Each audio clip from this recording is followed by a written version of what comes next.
Bonjour, bonjour, chers compatriotes, bonjour ou bonsoir. Voici, je reviens avec un flash informatif. C'est juste pour vous présenter une information qui provient du Mali. C'est un youtubeur malien qui est panafricain et qui soutient la RDC. Comme il y a beaucoup de fake news, je pense que nous pouvons lui faire confiance. Parce qu'on ne sait plus qu'est-ce qu'on doit croire, qu'est-ce qu'on ne peut pas croire. Au dernier recoupement, on nous dit que les M23 occupent 70% de Goma. Est-ce vrai? Est-ce faux? Mais écoutez ceci. Mesdames et messieurs, c'est très grave sur les soldats rwandais et du M23 du côté de Goma. Ah oui, l'heure est grave. La situation est très critique. On nous annonce que des centaines de repos éternels et des milliers de blessés ont été enregistrés ces dernières 24 heures durant ces violents combats qui venaient d'avoir lieu. Et du côté des forces congolaises, du côté de Gisenyi, ils ont bouclé, ils ont complètement pris sous contrôle l'aéroport de Gisenyi du Rwanda. Oui, ça a été pris, l'aéroport du Rwanda est tombé entre les mains des forces armées congolaises. Et qui se trouve même d'ailleurs, je crois, à 150 km de Kigali, la capitale rwandaise, si je ne fais pas erreur. Donc, Paul Kagame, à leur instant, a fui le pays sous la pression de son fils. Alors, chers dames, chers messieurs, mais il y a des informations qui spéculent. Donc, j'aimerais attirer votre attention là-dessus. Les forces armées congolaises ont repris leur ville. Il n'y a aucun aéroport du côté de Goma qui se trouve entre les mains des Rwandais. J'ai dit, les informations que vous lisez là, nous on lit ça. Écoutez, je répète, aucun aéroport se trouve entre les mains des Rwandais. Parce que selon les informations, il y a, je crois, il parle d'un aéroport qui est tombé.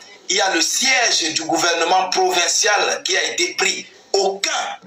Tout à l'heure actuelle est contrôlé par les forces armées congolaises. Mais qu'est-ce qui se passe en réalité? Ce que vous devez comprendre, qu'est-ce qui se passe en réalité à l'heure actuelle? Le gouvernement rwandais a financé tous les médias internationaux à l'heure actuelle. Mais pourquoi? Grosse question que vous devez savoir. Peuple congolais, frère Nabisso, peuple d'Afrique, soyez très vigilants. Il y a une désinformation et une lutte contre les informations congolaises à l'heure actuelle que le Rwanda est en train de payer. Beaucoup d'argent, je dis beaucoup d'argent a été versé aux médias internationaux pour cette information qu'ils sont en train de relayer. Ils ne parlent pas de la situation, de l'avancée des forces armées congolaises sur Gisenyi. Ils ne communiquent pas là-dessus. Ils ne communiquent pas sur ce que les forces armées congolaises sont en train de faire sur le sol rwandais. Ils ne parlent pas de cela. Mais pourquoi ils parlent de Goma? Voilà la grosse question qu'il faut que vous compreniez, il faut que vous sachiez. Alors, mais avant tout, rassurez-vous de partager la vidéoconférence au maximum pour continuer de sensibiliser encore plus de milliers de personnes, des Congolais et toute l'Afrique, le monde entier. Notre but, c'est d'informer le million de personnes. Vous comprenez? Partagez massivement à l'heure actuelle ce qui se passe. Alors, ceux qui sont nouveaux, abonnez-vous à nos différents canaux pour que tous ensemble nous puissions suivre la continuité de ces actualités très chaudes et brûlantes entre le Congo et le Rwanda. Alors, mesdames, mesdemoiselles et messieurs, mettez suffisamment de commentaires. J'aimerais bien voir vos analyses.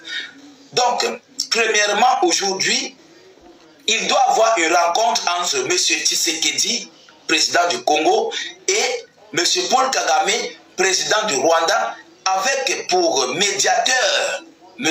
William Ruto du Kenya. Alors, premièrement, dans un premier temps, M. Tshisekedi a dit qu'il ne va pas se rendre dans cette médiation. Il y avait déjà eu une médiation, mais c'est le Rwanda qui a violé. Alors, pourquoi M. Tshisekedi refuse de se rendre? Je veux m'expliquer. Il faut que vous compreniez cela.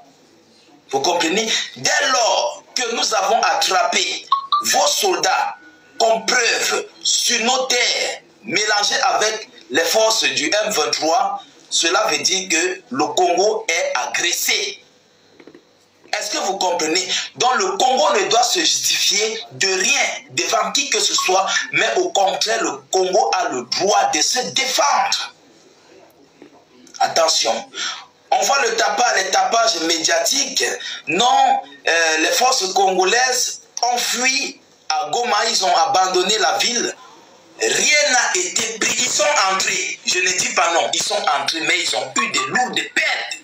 Parce que le gouvernement congolais a envoyé un renfort, des centaines de camions, les colonnes.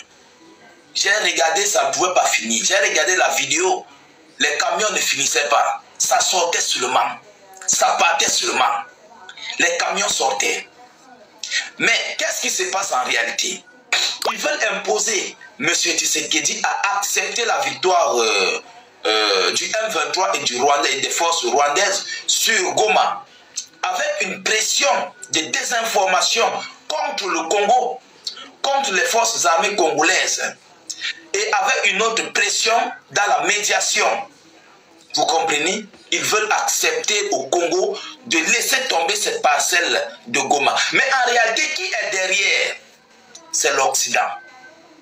Est-ce que vous comprenez? C'est pourquoi ils mobilisent tout en leur faveur, sans parler de la prise de l'aéroport rwandaise de Gizeni, sans parler de ce que l'armée congolaise fait comme gain du côté du Rwanda. Mesdames, Mesdemoiselles et Messieurs, alors ce qui se passe là-bas présentement, seul Dieu sait. Ne tombez pas dans cette erreur, parce que je vois des gens dire non, je suis congolais, vraiment tu ne sais pas ce qui se passe. Attention, je reçois des informations que vous ne recevez pas. Ça sort de... Vous avez entendu, chers compatriotes Bandeko na biso boyo, qui est derrière, c'est l'Occident, avec en tête la France. Mais ils ne réussiront pas à mater les Congolais. Ils ne réussiront pas à nous mater. Debout, nous tous comme une seule personne, pour combattre l'envahisseur, l'agresseur. Que Dieu bénisse la République démocratique du Congo.